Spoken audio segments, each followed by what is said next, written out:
हर एक मनुष्य को प्रकाशित करती है, जगत में आने वाली है। गीत नंबर 10 पूरा गाएंगे।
मसीह में मेरे प्यारे भाई बहनों, जिस तरह आज हम इकट्ठा हुए और वचन साहब कहता है यूहन्ना, पहले हमने बात करी थी एक बार इससे अगले संडे, इससे बीते हुए संडे के अंदर मत्ती पे, कि मत्ती ने एक जो भी परमेश्वर के काम थे, यीशु मसीह के काम थे, उस काम की योजना थे। और आज जो हम बात करते हैं, वापिस अगर जाएंगे मत्ती, कोई निकाले मत्ती 2:1 से लेकर 12 तक, जो भी आए यहाँ पे जल्दी से खड़ा होकर पढ़ देंगे। मत्ती 2:1 से लेकर 12 तक। माइक दे देना जल्दी से सामने। मत्ती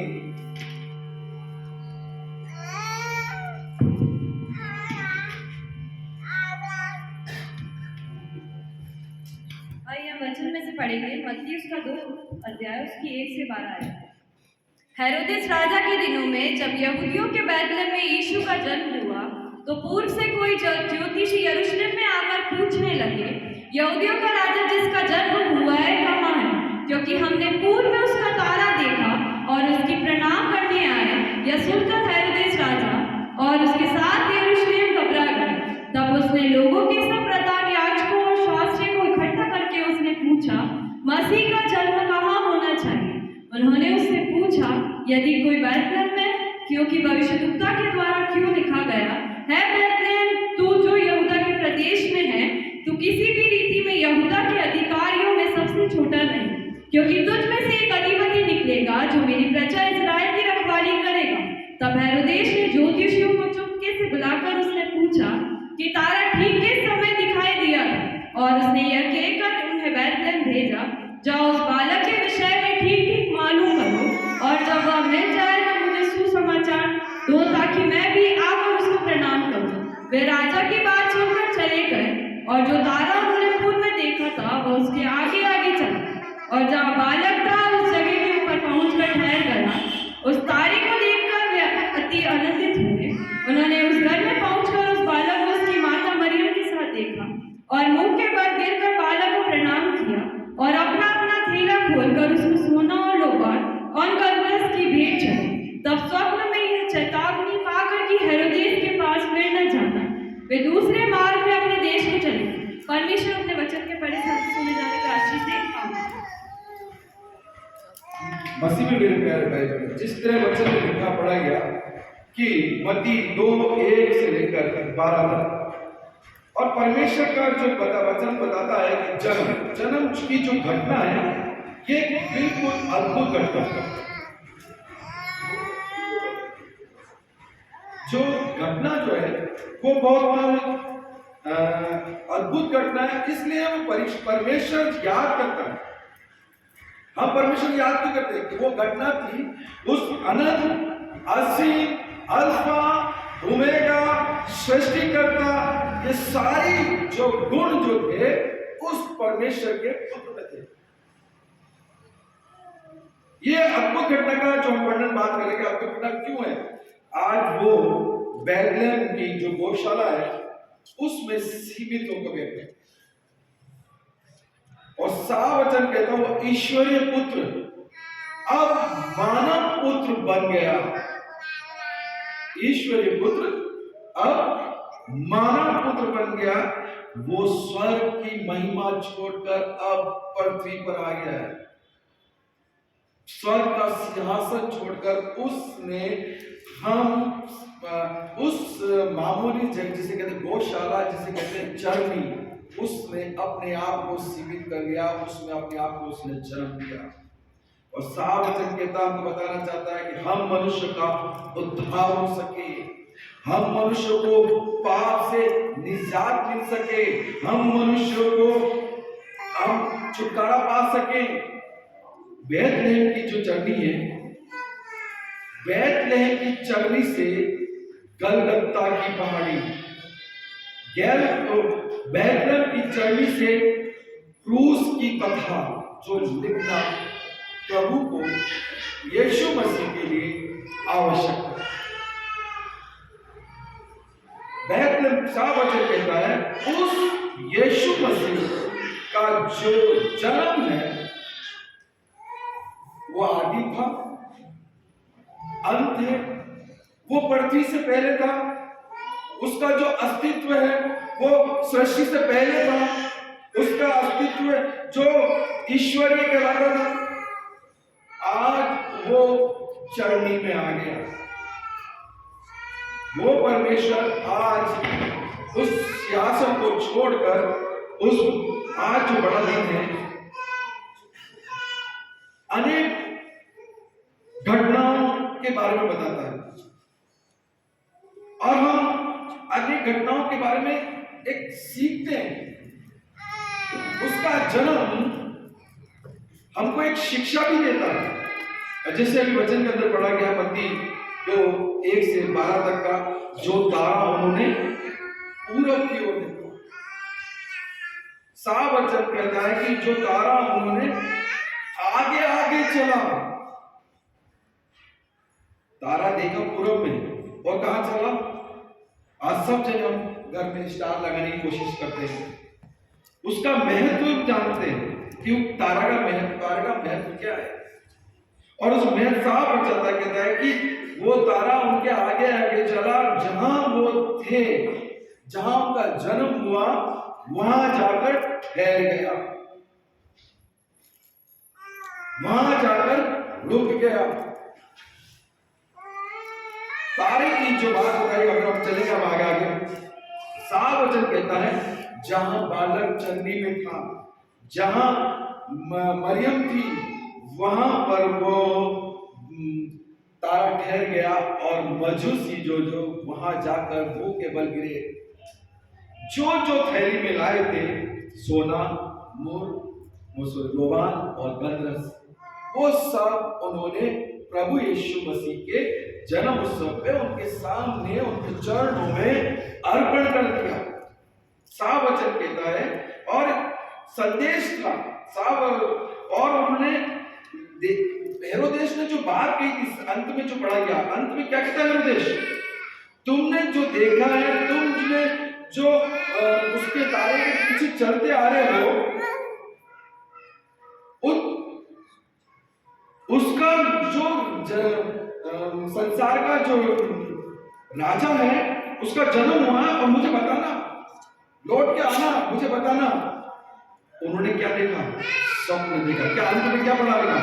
लूका मत्ती 2 उसका 12 पढ़ना, 11 और 12 जल्दी से।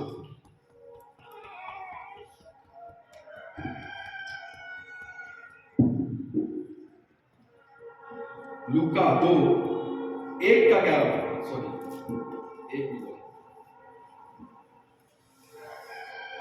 और बंदी होकर बेबीलोन के जाने के समय, मत्ती 2 उसका 11 और 12।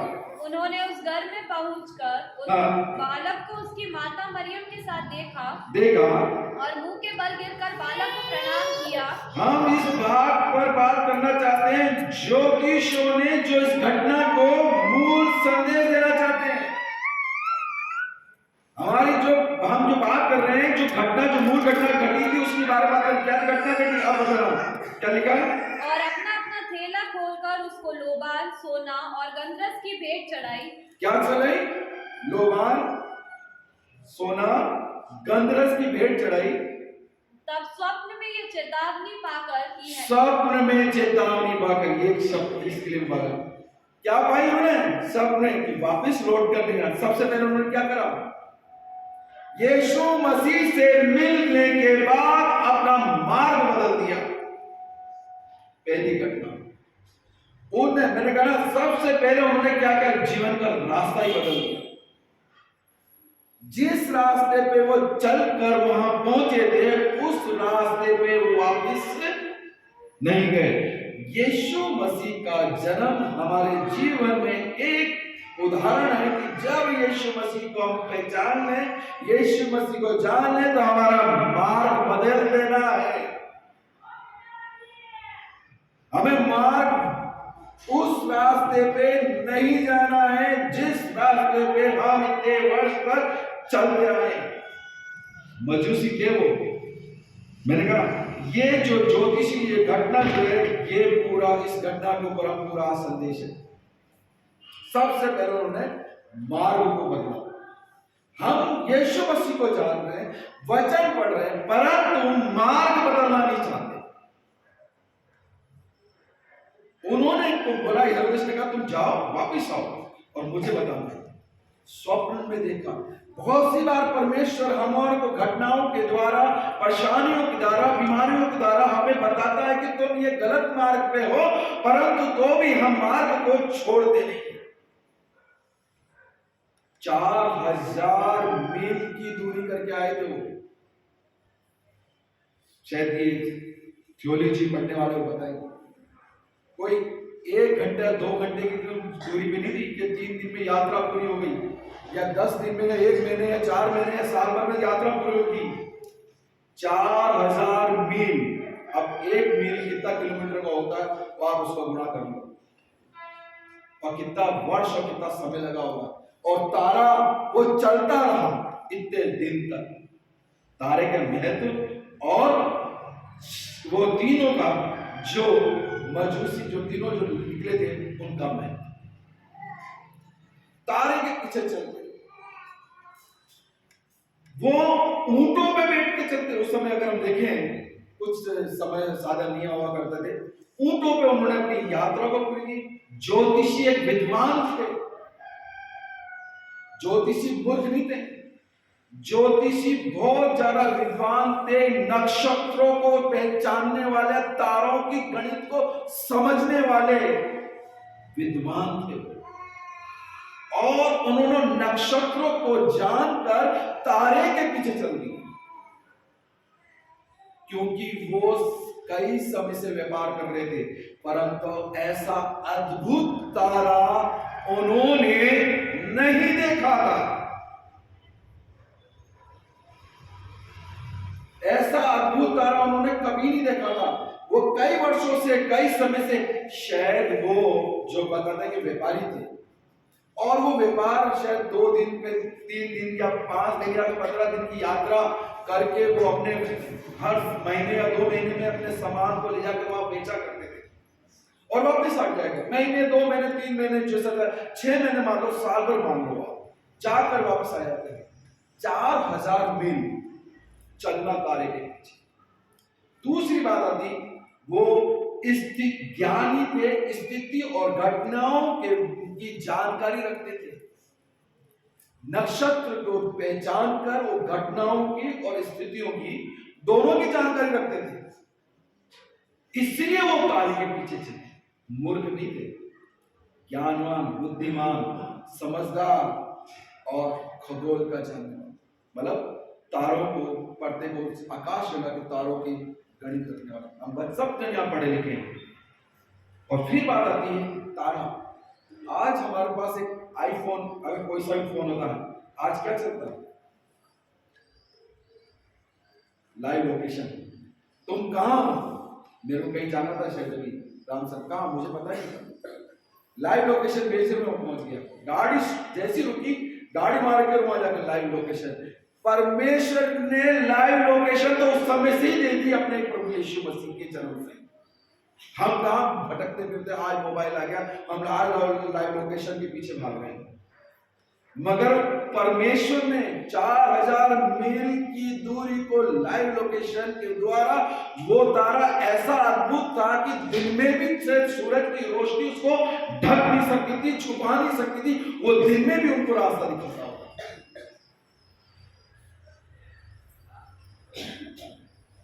परमेश्वर की वजह आज हम कितने पीछे हैं, परमेश्वर की बुद्धि और ज्ञान और समझ हमसे कितना आगे।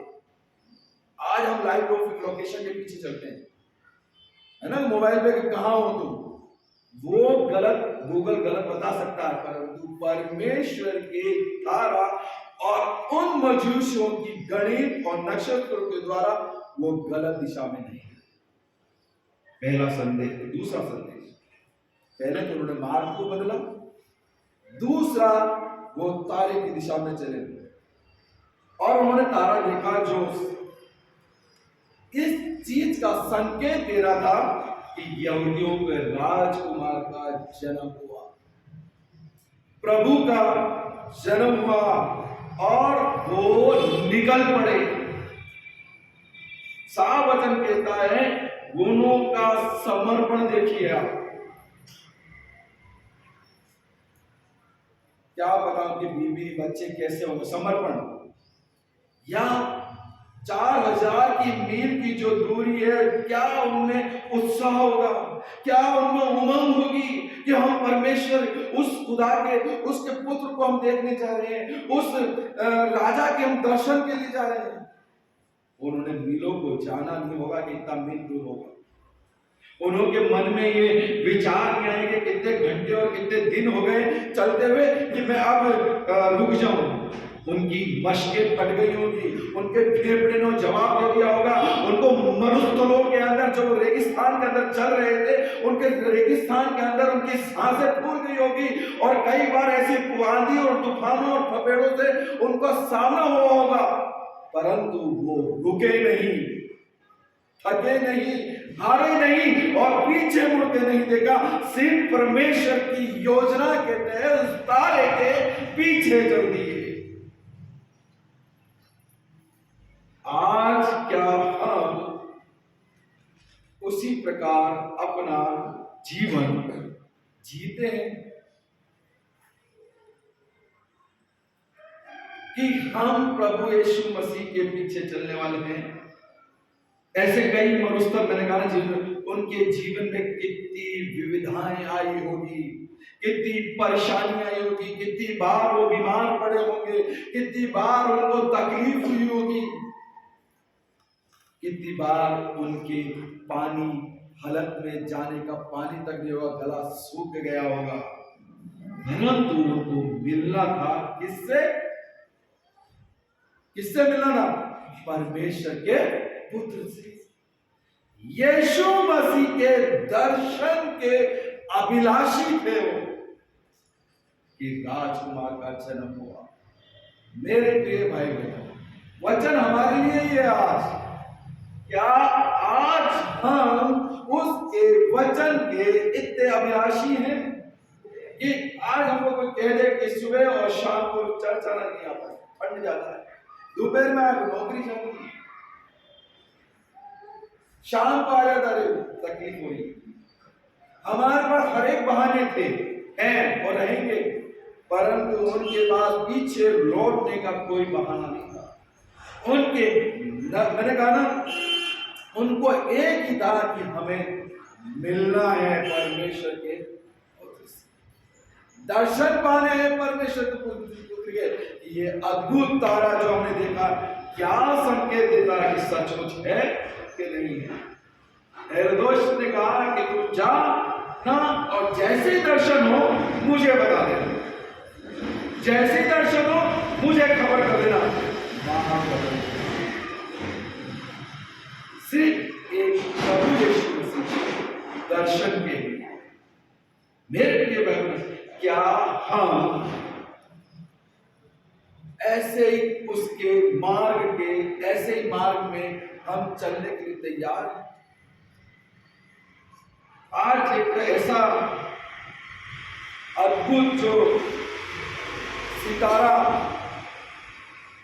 जो मैंने बताया ना कि रोशनी में भी शायद उसकी किरणें जो चमकती होगी, और जो मार्गदर्शन कर रहा था उन ज्योतियों से, वो पीछे पीछे पीछे चलते रहे।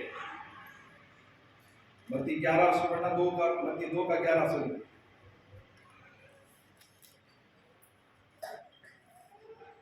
उन्होंने उसे घर में पहुंचकर उस बालक को उसकी माता मरियम के साथ देखा। क्या देखा उन्होंने? उन्होंने किसके साथ देखा? माता मरियम के साथ। ऐसा ज्योतिष जो कहते थे अद्भुत सितारा, उसने चमकदार सितारा शायद जीवन में कभी नहीं देखा होगा, और जिसकी रोशनी के कारण सूरज भी छुप गया, सूरज ने भी अपनी रोशनी को कम कर दी होगी। उनका मार्गदर्शन करने के लिए, उसके चलने के लिए वो उनके आगे आगे चला, और परमेश्वर के पुत्र के जन्म के वहां जहां मरियम थी, जहां जन्मी थी, जहां उनका जन्म था, बैतलहम में जाकर वहां ठहर गया। ये जीवन की आज हमें शिक्षाएं देता है। उनका ये घटना है हमारे जीवन को आगे बताना चाहता है कि हमारे जीवन में हमें कैसे चलना है। पहली जो प्राथमिकता हमको बताता प्रभु यीशु मसीह से मिलना। उनका जो ध्येय, उनका जो सपना था, जो इसके लिए वो पीछे चले थे, प्रभु यीशु से मिलना। आज हम क्या प्रभु यीशु से मिलने के लिए तैयार हैं? हमारा प्रभु यीशु मसीह आज हमें कहाँ मिलता है? हर संडे हमें चर्च में इंतजार करता है, कोई तो आएगा मेरा घर जो आज इस समय में उससे बात करता है, कोई तो आएगा जो जिसके द्वारा मैं उसकी योजना की तरह बात करूंगा, कोई तो आएगा चर्च में जो मैं उससे जो बीती हुई घटनाओं के लिए हम धन्यवाद देंगे और आने वाले दिनों के लिए हम आशीष मांगेंगे। आज क्या हम उसी प्रकार हम योजना में हैं? दूसरी बात आती है, क्या हम जीवन में ऐसी प्रार्थना करते हैं जो हमारे जीवन का मार्गदर्शन है? हमें सब कुछ पीछे छोड़कर हमें आगे की ओर बढ़ना है। मैं अभी जाऊंगा, अभी कौन से थियोलॉजी में बताया, कितनी कितनी घटना है, कोई अद्भुत घटना तो है, परंतु इसको प्रमाणित घटना भी है, अभी चलेंगे हम आगे, कि इसको इतिहासकारों ने प्रमाणित किया है। और एक इतिहासकारों ने 300 इतिहासकारों ने प्रमाणित किया है, और 300 इतिहासकारों में से अधिकतर अन्य जाति से थे। और ऑक्सफोर्ड की जो इंग्लैंड में जो लाइब्रेरी है, या आप ऐसे बड़ी बड़ी कॉलेज में जाएं, उनके इतिहासकारों के तथ्य लिखे गए हैं कि हाँ, जन्म हुआ, मरण हुआ और पुनरुत्थान हुआ। हम झूठ के पीछे बहुत भाग रहे हैं, अरे मैंने ये कर लिया तो उसके साथ चल दी या चला गया, वो सब झूठ है। परमेश्वर के पुत्र का प्रमाण है, और इतिहासकारों ने प्रमाण किया जो अन्य जाति से थे, जो कभी यीशु मसीह को मान के करे, हम जांच करेंगे फिर मानेंगे, और माना तो है ही नहीं उन्होंने, मगर उन्होंने सत्य के सर्टिफिकेट दिया कि हाँ ये करना है। दूसरी बात आती है जीवन की प्रतिबद्धता, या जीवन का जो कठिन जो परिस्थितियां थी उस समय। अगर हम देखें, पशुओं के पीठ पर चलना कितना मुश्किल हुआ, और साथ जिस तरह हम देख बचपन से संडे स्कूल से पढ़ते आ रहे हैं कि वो ऊंट के पीठ पर बैठकर चले। पशु की पीठ पर 4000 मील चलना किसे करेगा? आज के जमाने में अगर हमको कोई बस में भी गए, या एसयूवी कार में, या एसी कार में भी बोले, या सेडान कार में भी कहे कि हम बैठ के चले, तो शायद 4000 मील चलने के बाद कहते हैं यार शरीर पूरा दुख रहा है। आपको स्लीपर बस में भी जाना पड़ जाए, और एसी वाले जैसे आजकल बॉम्बे और दिल्ली चलती है, तो भी सुबह उठ के कहते हैं रात भर सफर में रहे, हमारा शरीर टूट रहा। वो 4000 मील ऊंटों की पीठ पर बैठकर चले। वो समय देखो, आप उनका त्याग देखो, उनका कठिन परिश्रम देखो, सिर्फ एक था यीशु मसीह के दर्शन, यीशु मसीह के दर्शन, यीशु मसीह के दर्शन। अगर हमारे जीवन में अभी भी इन कठिनाइयों को हम रोजाना सुने, इन कठिनाइयों को डेली हम अपने आप को माने, अरे नहीं मेरे पास गाड़ी नहीं है, मेरे पास नौकरी का समय है, मेरे पास ठंड ज्यादा है, मेरे पास गर्मी बहुत हो रही है, और शाम को अंधेरा हो जाता है, बच्चे परेशान करते, ये सब बातें सब प्रभु को छोड़ो, सब परमेश्वर को छोड़। उन्होंने सब परमेश्वर को छोड़ दिया, 4000 मील की यात्रा करी, आना और जाना आप खुद सोच लो कितना वर्ष लगेंगे। मैं महीने नहीं बोल रहा हूँ, वर्ष। कभी और समय मिलेगा तो वर्ष, वो कितने वर्ष लगेगा उसमें हम बात करेंगे। मेरे प्रिय भाई, कहने का मतलब लाख कठिनाई, लाख कष्टों, लाख उनके मार्ग में विधान मतलब रुकावटें आई, परंतु उनका विश्वास को डगमगा नहीं पाया। और ऐसे ही विश्वास के बारे में हम वचन के अंदर पढ़ते हैं अय्यूब की। शैतान ने एक इजाजत ली परमेश्वर से, शैतान ने एक इजाजत ली कि मैं इस अय्यूब को परेशान करना चाहता हूं। आप पहले अय्यूब पढ़ लेना, 1 और 2 के अंदर लिखा, परमेश्वर ने कहा सब कुछ करना परंतु इसके प्राण वो मेरा। कितनी भी कठिन परिस्थिति आई, बच्चे चले गए दुनिया से, औरत भी चली गई, शरीर में फोड़े हो गए, परंतु उसने अपने परमेश्वर को नहीं छोड़ा। कि परिस्थितियां कैसी भी क्यों नहीं हो, हमें परमेश्वर को नहीं छोड़ना है। परिस्थितियां कैसी भी क्यों न हो, हमें परमेश्वर को नहीं छोड़ना। मैंने कहा ना, प्रमाणित हमारा जो प्रभु यीशु मसीह प्रमाणित करने वाला परमेश्वर है, कोई काल्पनिक घटनाओं पर आधारित नहीं है, काल्पनिक जीवनों पर आधारित नहीं है। मैंने कहा ना, लाइव लोकेशन उस समय तारे ने प्रभु यीशु मसीह की दे दी थी, आज से 2016 वर्ष 21 वर्ष पहले। तारा वहीं रुका, 4000 मील की यात्रा करने के बाद तारा वहीं रुका जहां परमेश्वर का जन्म हुआ। तारे का महत्व आज आपके जीवन में समझ में आ गया होगा। कोई भी पूछे कि तारे का क्या महत्व, क्यों लगाते हो आप तारे, इसका महत्व बता सकते हो। मैंने पूरी अच्छा तरह डिफाइन करके और अच्छी तरह आपको मतलब कहते हैं उस सरल भाव में समझाया कि कोई छोटा सा बच्चा समझ जाएगा। लाइव लोकेशन तो अब आ रही है मोबाइलों में, हमारे परमेश्वर ने तो लाइव लोकेशन तब दे दी और तारा चला। तीसरी बात आती जीवन में उद्देश्य। हमारे जीवन का उद्देश्य क्या? पिछले 4-5 हफ्ते से मैं लड़कों बच्चों पे बार में बातें कर रहा था। हमारे जीने का उद्देश्य क्या है? जीवन का उद्देश्य क्या है? हमें जीवन का उद्देश्य क्या है? जीने का उद्देश्य क्या है? हम ऐसे आए कैसे मर जाए, कोई नहीं जानता हमको। कौन एक ऐसा जीवन जिया जो पड़ोसी भी कहते क्या पता कब आता कब सोता, हमको पता ही नहीं। ये आदमी है कौन है पता नहीं, ईसाई पता ही नहीं हमको क्यों आए हैं दुनिया में, क्या उद्देश्य है।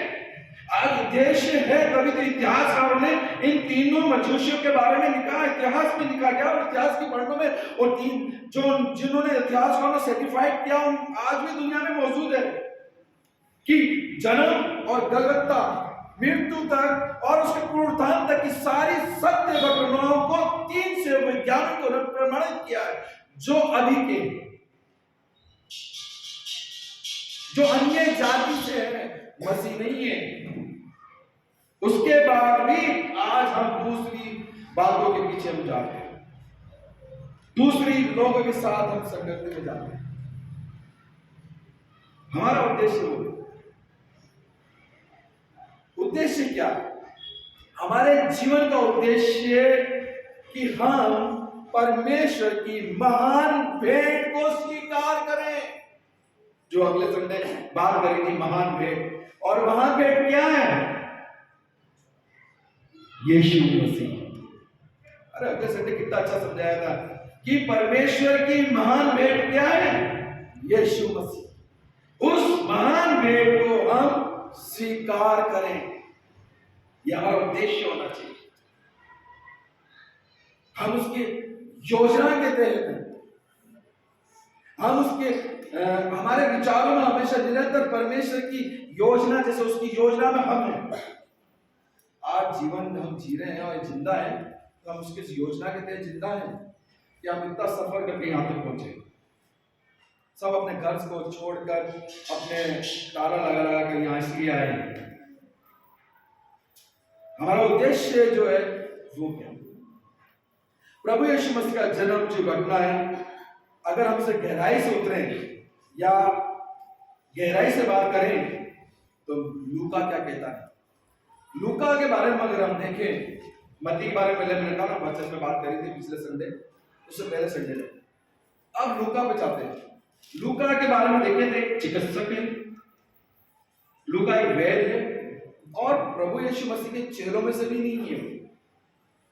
सबसे बड़ी बात तो यह है कि वो प्रभु यीशु मसीह के चेला नहीं, वैद्य है, चिकित्सक है, उस जमाने का डॉक्टर है। इसका मतलब वो ज्ञानवान है, बुद्धिमान है और पैसे वाला भी है। ज्ञानवान है, बुद्धिमान है और पैसे वाला भी है और प्रमाणित करता है। वेद लूका प्रमाणित करता है, साफ बताता है कि लूका ने जो लिखा गया है कि जो घटना जो घटी है, हर बात को तथ्यों के साथ, हर बात को जो साफ वचन कहते हैं तथ्यों के साथ, प्रमाणित के साथ प्रकट उस लूका की पुस्तक में लिखा गया है। पहले उसने, मैंने कहा वो चेलों में से नहीं है, लूका प्रमाणित करी, तथ्यों को सुना, उसने प्रमाणित किया, फिर उसने लूका की पुस्तक को लिखा। प्रमाणों के साथ उसने वचन में साफ वचन कहता है कि जिसने सारे संसार को बताया, प्रभु यीशु मसीह के बारे में बताया, प्रभु यीशु मसीह के जन्म के बारे में बताया, शिष्यों के बारे में बताया, उसके आश्चर्य कर्मों के बारे में तो प्रमाणित करता है। वो सारी घटनाओं को प्रमाणित करके लिखता है लूका। और हम सब जानते हैं, आपके बचपन से हमने पढ़ा कि लूका एक चिकित्सक था, वैद्य था, उस जमाने का डॉक्टर था। सैकड़ों जो वर्ष पूर्व जो भविष्यवाणी हुई थी, उसका जिक्र पुराने नियम में लिखा गया है। और लूका का जो अध्याय है, अगर हम 1 और 2 को अगर हम जो पढ़ेंगे, उसमें 7 बातों को जो यीशु मसीह ने, जो इतिहासकारों ने जो लिखा है, जीवन की घटनाओं को, उन्हें जीवन के क्रम और जन्म से लेकर पुनरुत्थान तक की सारी बातों को उसने प्रमाणित करके लिखा गया।